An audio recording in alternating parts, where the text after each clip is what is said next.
Salam sejahtera Malaysia, denyut nadi suara rakyat bergema di channel ini. Jangan lupa tekan butang subscribe, like dan share. Malaysia kita punya, cintai Malaysiaku, kita jaga kita.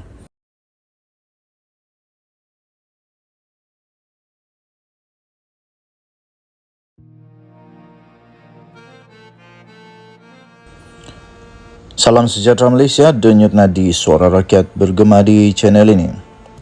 Dakwaan Mahathir tentang perlembagaan adalah fitnah. Sabudin.com.net 4 Julai 2023. Pengamal undang-undang berpandangan bekas Perdana Menteri Dr. Mahathir Mohamad telah salah faham apabila mendakwa mempromosikan negara berbilang bangsa bertentangan dengan Perlembagaan Persekutuan. Peguam Perlembagaan Basitan Pius Vedargon berkata dakwaan Mahathir adalah tidak betul kerana Perkara 8 Perlembagaan menyatakan bahawa semua orang adalah sama di sisi undang-undang dan berhak mendapat perlindungan. Beliau juga berkata perlembagaan tidak bertujuan untuk menekankan kemelayuan Malaysia di kalangan masyarakat pelbagai etnik walaupun mengiktiraf hak Melayu dan Islam. Katanya, hanya kerana ia tidak menyatakan mana-mana dalam Perlembagaan Persekutuan bahawa Malaysia adalah masyarakat berbilang etnik, tidak bermakna ia tidak, kata Vedargon. Semalam Mahathir di Twitter mendakwa usaha mempromosi negara berbilang kaum bertentangan dengan perlembagaan kerana Malaysia tidak pernah digambarkan sebagai negara berbilang kaum dalam perlembagaan. Beliau mendakwa perlembagaan menekankan kemelayuan Malaysia. Vedargon berkata prinsip asas demokrasi berparlimen iaitu pengasingan kuasa antara eksekutif, badan perundangan dan badan kehakiman tidak dinyatakan di dalam perlembagaan. Namun telah berulang kali diperkatakan dalam keputusan Mahkamah Persekutuan bahawa apabila menganalisis Perlembagaan Persekutuan adalah jelas bahawa pengasingan kuasa adalah sebahagian daripada perlembagaan model Westminster Malaysia, katanya kepada FMT. Beliau berkata keistimewaan bukan hanya diberikan kepada orang Melayu tetapi juga kepada kumpulan masyarakat tertentu iaitu Bumiputera, anak negeri Sabah dan Sarawak serta orang asli di Semenanjung Malaysia. Menurutnya, mengambil kira perkara itu, Perlembagaan Persekutuan sebenarnya mengiktiraf setiap rakyat Malaysia dan telah memberikan mereka semua hak yang berbeza.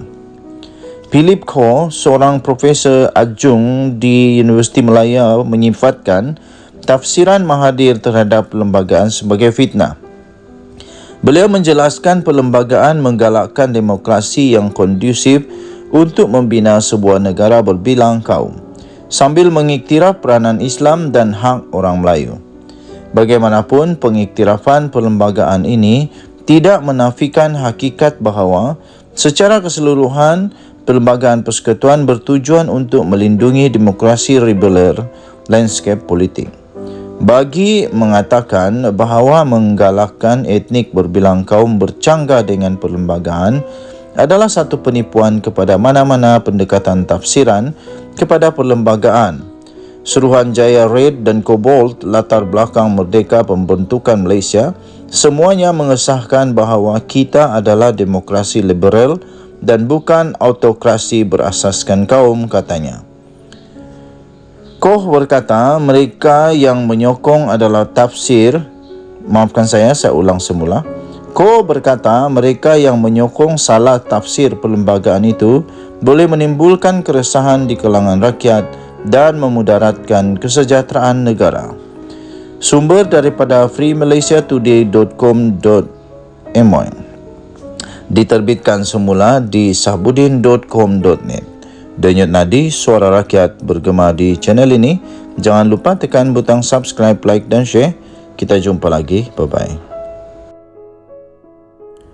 Salam sejahtera Malaysia, denyut nadi suara rakyat bergema di channel ini.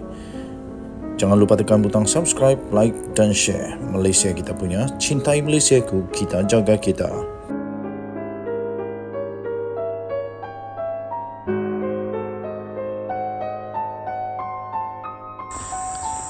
Salam sejahtera Malaysia, denyut nadi suara rakyat bergema di channel ini. Berita terkini baru saja diterima, 34 pegawai kanan dan rendah polis dibuang kerja. Kata keterangan dari Bukit Aman. 6 Julai 2023 dipetik daripada sinarharian.com.my. Berita penuh. Kuala Lumpur. Seramai 496 pegawai kanan dan pegawai rendah polis dikenakan tindakan tata tertib, termasuk 34 telah dibuang kerja sepanjang 5 bulan pertama tahun ini. Pengarah Jabatan Integriti dan Pematuhan Standard JIPS Bukit Aman, Datuk Seri Azri Ahmad berkata, daripada jumlah itu 309 diberi amaran, didenda sebanyak 88, melucut hak emolumen 51 orang, tangguh pergerakan gaji 8 orang, turun gaji 3 orang, turun pangkat 3 orang.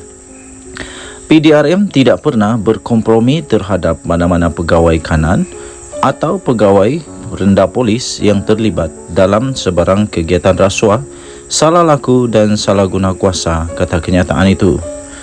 Tambahnya lagi, kami ada data-data menunjukkan PDRM tidak berkompromi terhadap warga PDRM yang melakukan kesalahan dan melanggar undang-undang negara. Katanya pada satu sesi perjumpaan Ketua Polis Negara bersama Ketua Editor Agensi Media di Menara 1 Bukit Aman di sini pada Khamis.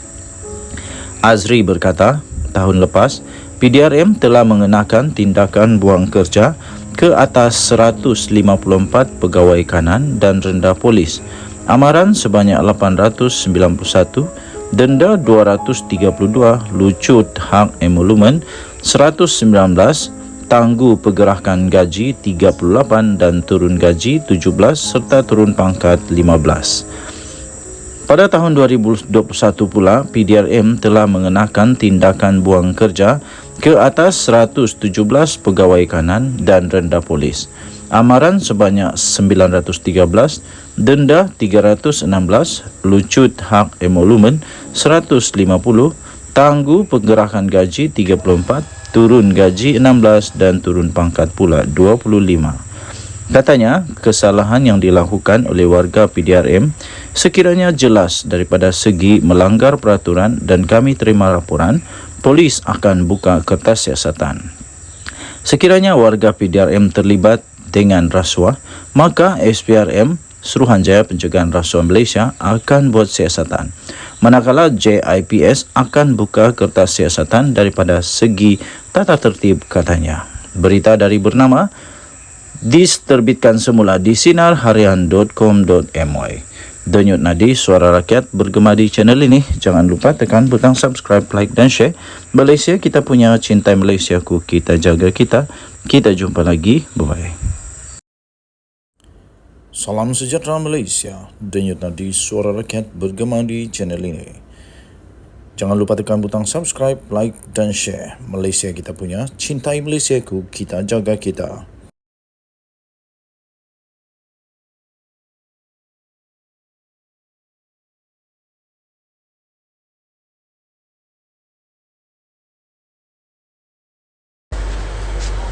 Salam sejahtera Malaysia, denyut nadi suara rakyat bergema di channel ini. Selamat petang tuan-tuan dan puan-puan yang dihormati sekalian. Tidak lama lagi, negara Malaysia akan menyaksikan satu lagi proses demokrasi di Malaysia akan dijalankan melalui pilihan raya negeri di 6 buah negeri di semenanjung Malaysia. Maka dengan itu, pastinya semua orang pasti sedang berusaha untuk berkempen sebaik mungkin untuk menawan hati para pengundi dimanapun mereka berada. Walau bagaimanapun, ada satu berita yang baru saja diterima yang pasti mengejutkan seluruh Malaysia. Didedahkan sendiri oleh Datuk Seri Anwar Ibrahim, Perdana Menteri Malaysia, kejutan terbesar untuk seluruh negara Malaysia dan pastinya ini akan membuat lebih banyak lagi semakin meroyan. Baru diterima di sinarharian.com.my 30 Jun 2023, diterbitkan pada pukul 3.08 petang tadi. Tajuk berita, Anwar dakwa terima ugutan daripada geng penyakau besar. Berita penuh, Permatang Pau. Perdana Menteri Datuk Seri Anwar Ibrahim mendedahkan telah menerima ugutan-ugutan daripada geng penyakau besar selepas kerajaan pentadbirannya bertekad untuk menghapuskan rasuah dan menyelamatkan negara daripada tindakan individu-individu yang merompak kekayaan negara. Beliau berkata, Datuk Seri Anwar Ibrahim berkata, beliau tiada masalah dengan ugutan yang diterima. Malah beliau terus bertekad untuk mempertahankan prinsip melawan rasuah dan salah guna kuasa. Kata yang amat berhormat Perdana Menteri Malaysia ini, macam-macam ugutan saya terima. Geng-geng kaya raya ini dah berpakat. Saya tak ada masalah. Itu kerja dia, kata Datuk Seri Anwar Ibrahim. Tambahnya lagi, geng-geng penyakau besar berbilion-bilion berpakat sekarang ini nak buat hidup Melayu. Hang, kamu buatlah. Saya lawan tetap lawan untuk pertahankan prinsip ini. Katanya ketika beliau berucap pada satu kenduri korban dan solat Jumaat di Masjid Jamek An-Nur di Kampung Gua Perahu di sini pada Jumaat. Dalam pada itu, Datuk Seri Anwar Ibrahim berkata beliau terbuka untuk ditegur dan dikritik sekiranya terdapat kelemahan dalam pentadbiran kerajaannya. Namun bukan difitnah tanpa fakta dan penilaian yang adil. Beliau mengakui dirinya mungkin ada kekurangan serta kelemahan dan bersedia ditegur, namun bukan dicerca atau difitnah. Katanya dalam kenyataan itu, politik ini bukan fitnah. Boleh kritik, kerana saya bukan betul semua. Saya pun ada kekurangan. Mungkin saya tak tahu. Mungkin saya ada kelemahan. Tapi bagi tahulah. Tapi untuk mencerca dan fitnah, ini tak boleh. Tidak kira siapapun, Cina atau Melayu, pakai kopiah atau pakai kot, ini tak boleh, katanya dalam kenyataan tersebut. Beliau turut mengulas dakwaan Perjanjian Sempadan Maritim Malaysia-Indonesia yang ditandatanganinya bersama Presiden Indonesia Joko Widodo pada 8 Jun yang lalu membabitkan blok perairan itu sebagai fitnah dan tidak benar.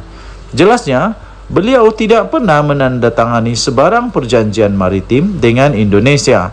Membabitkan blok Ambalat berikutan tidak bersetuju dengan tuntutan yang dikemukakan Indonesia dan begitu juga dengan Indonesia yang tidak bersetuju dengan tuntutan Malaysia. Katanya, jadi yang itu tangguh. Yang lain kita tanda tangan, tapi belum ada fakta. Ini di luar sana ada yang mengatakan seolah-olah Anwar ni seorang Perdana Menteri yang khianat dan jual kepentingan negeri kita, katanya dalam kenyataan tersebut. Danyut Nadi, Suara Rakyat bergema di channel ini. Jangan lupa tekan butang subscribe, like dan share. Malaysia kita punya, cintai Malaysia ku, kita jaga kita. Kita jumpa lagi. Selamat petang Malaysia, selamat malam, bye-bye.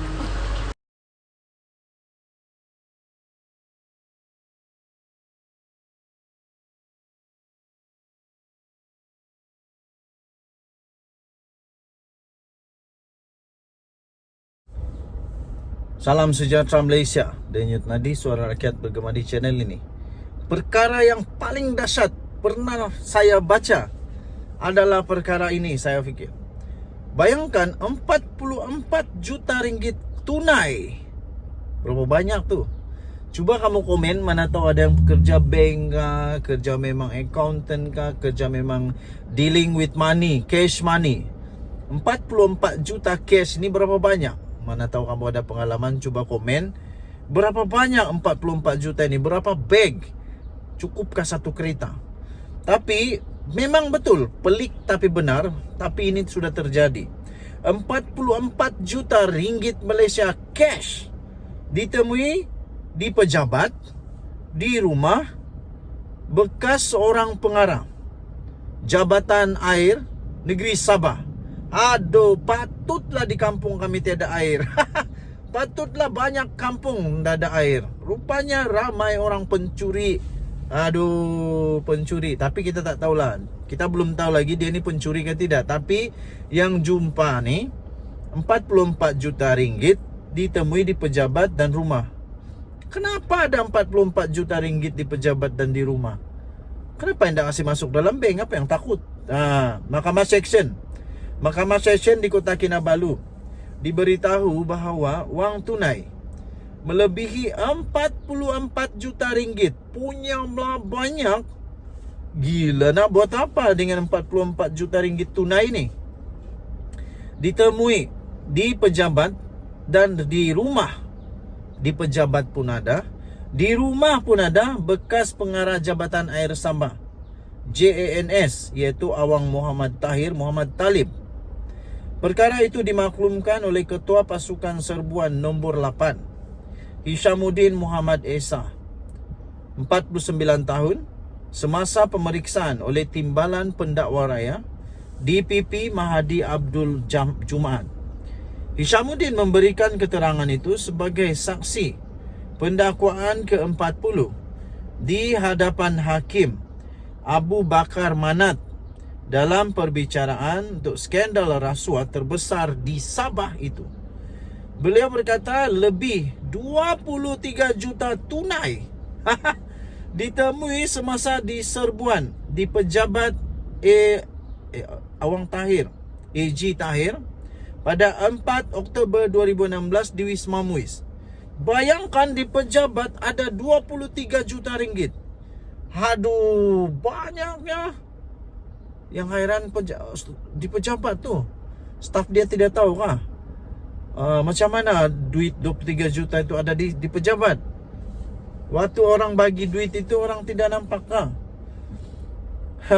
Ini lagi syok. RM62.500 ditemui dalam beg bertanda Tahir di meja Awang Tahir. 62,000 di meja. Wang tunai selebihnya ditemui di 3 lokasi lain di dalam bilik pantry. Di pantry, di sofa dengan 3 tempat duduk, kabinet TV serta kabinet kayu. Katanya sambil menambah bilik pantry itu berada di belakang meja Awang Tahir. Beliau turut memberi keterangan bahawa setiap bungkusan wang di antara RM50,000 dan RM100,000 dan hanya Awang Tahir yang mempunyai akses ke bilik pantry di pejabatnya. Bilik pantry itu adalah bilik dengan papan tanda go away di pintunya, di mana timbunan wang tunai dipercayai ditemui dan dirampas oleh Suruhanjaya Pencegahan Rasuah Malaysia. Hishamuddin turut memberitahu pada hari yang sama lebih daripada 21 juta ringgit ditemui ketika pasukannya menyerbu rumah Awang Tahir di Sembulan. Menjawab satu soalan lain, beliau berkata lebih 8 juta ringgit ditemui dalam sebuah bilik di tingkat 3 rumah itu. Beliau turut berkata 86 jam tangan berjenama dan mewah serta 921 barang kemas turut ditemui di rumah berkenaan. Saksi itu selanjutnya memberi keterangan bahawa pasukannya kemudian menemui wang tunai 9 juta ringgit dan 4 juta ringgit Malaysia masing-masing di dalam kereta Mazda dan Mercedes Benz. Kira-kira 9 juta ringgit ditemui dalam sebuah kereta Mazda.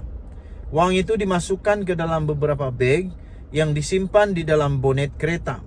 Ketika itu kereta diparkir tidak jauh dari pagar rumah yang diletakkan di luar pagar rumah. Sebanyak 4 juta ringgit lagi ditemui di dalam sebuah Mercedes Benz. Wang itu dimasukkan ke dalam beg dan dimasukkan ke dalam bonet kereta, katanya. Dahsyat tak dahsyat? Sila komen. Denyo Nadi, Suara Rakyat, bergema di channel ini. Bye-bye.